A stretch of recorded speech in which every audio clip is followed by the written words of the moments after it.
Missouri Alliance for Freedom, Ryan Johnson in the studio with us this morning. How do you do? Good morning. Last week, I played audio that had been posted on the St. Louis Post-Dispatch's website. It's about 10 minutes or so of audio of a conversation between two gubernatorial candidates, both running for the nomination on the Republican ticket here in the state of Missouri, John Brunner and Greitens, and Eric Greitens. And it was a contentious one, and my assessment of it, I mean, just my gut, you get that emotional gut, is that I think it came across as making Eric Greitens sound a little creepy and crazy. I mean, we kind of played a little bit. We laughed about it. The party's like, I can't wait to meet you in person, John. I'm like, oh, man. I don't know if that's the guy I want to be governor. The real Eric Greitens shows up. Yeah. I mean, the man that's been the enigma for much of this race so far as it develops finally comes to the fore. And no wonder he's hasn't been answering many questions or making the rounds. Well, one of the things, and we gave a little bit of background, I mean, I have had experiences with John Brunner as a candidate, mostly U.S. Senate, and, it's just with tremendous ease. And as Courtney pointed out, that she's never in her 10, 11 years of being with the station had anywhere near the nightmare difficulties that she's had with the Greitens campaign, and because they're just constantly, oh yeah, he's in town, he'll come on, and then he'll be in studio. Okay, well, actually not in studio. Can you do it by phone? Okay, yeah, do it by phone. And then radio silence. We don't hear anything from, and it's just so.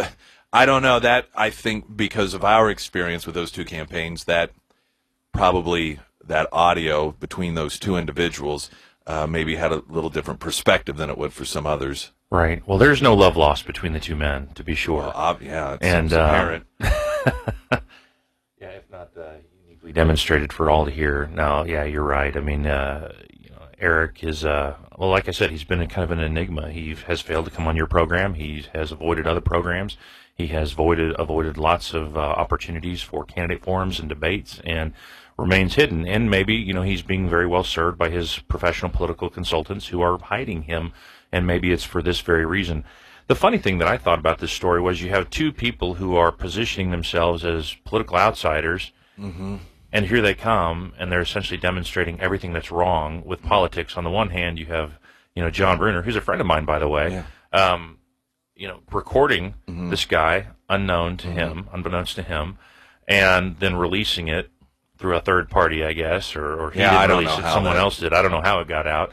And then you have Eric Greitens, on the other hand, essentially threatening an old man. Well, and he just he just sounded crazy. Creepy, yeah. I mean, it wasn't just but that, I just can't wait to see you in person, John. Just this, like, seething anger coming through the voice. It was crazy. Which, so on one hand, I mean, and this was apparently the second phone call, and I think some people are asking themselves, well, why would someone record someone unbeknownst to them and then release it? I see why. I can tell why. I'll tell you why right now. Just listen to it. I mean, seems pretty evident.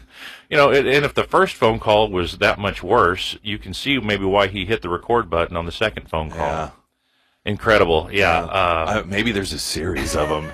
You have these political outsiders, right? They're essentially making the case and making career politicians look good. I mean, it's just ridiculous.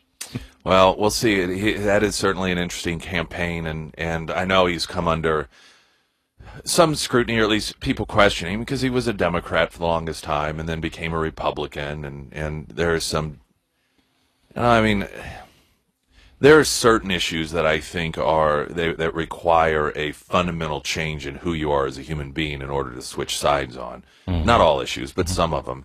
And so when a person goes from one to another, in the modern day, I think that is certainly something that requires, people want to know why that it's not like back you have these Southern Democrats that are 70 years old and all of a sudden they become Republican. Sure, it's like, you were an active Democrat at the time where there were still some pro-life people in your party, or at least they didn't marginalize, and so there were some areas in which there was allowance for people with those beliefs, and so it was an instance of, well, the party left me, and that sort of thing. But in the modern day, to be within the last 20 years even to switch parties one way or another, I mean that is a big transformation. It's huge. I'm reminded by Chris Koster. I don't know if your listeners remember, I'm actually from Cass County in the Kansas City, Missouri area. Well, that's where Chris Koster, the Democratic AG and candidate for governor, he was our Cass County prosecutor for years and years. And then he was our Republican Cass County state senator. And about 40 years old, he decides in 2008 to undergo this huge political transformation and become a Democrat, really out of political expediency, in my opinion, to run for office. But how does a 40-year-old man, exactly what you just said, switch on these huge fundamental issues? How does a 40-year-old man all of a sudden decide to flip and say, you know what, I've been pro-life for my 40 years, but now all of a sudden I'm for abortion and for the killing of babies through through abortion. I was pro-gun, but now I'm going to say, let's just scrap those Second Amendment rights. It's a ridiculous notion, and I will say this again, that Chris Koster is no more, I think, a Democrat now than he ever was a Republican. I believe the man is a political opportunist without a moral compass. And I wonder the same thing about a man like Eric Greitens. And also, I'd love to do some research on this. If Eric Greitens ends up as the Republican nominee for governor and Chris Koster remains the gubernatorial candidate for the Democrats, you will have two flippers.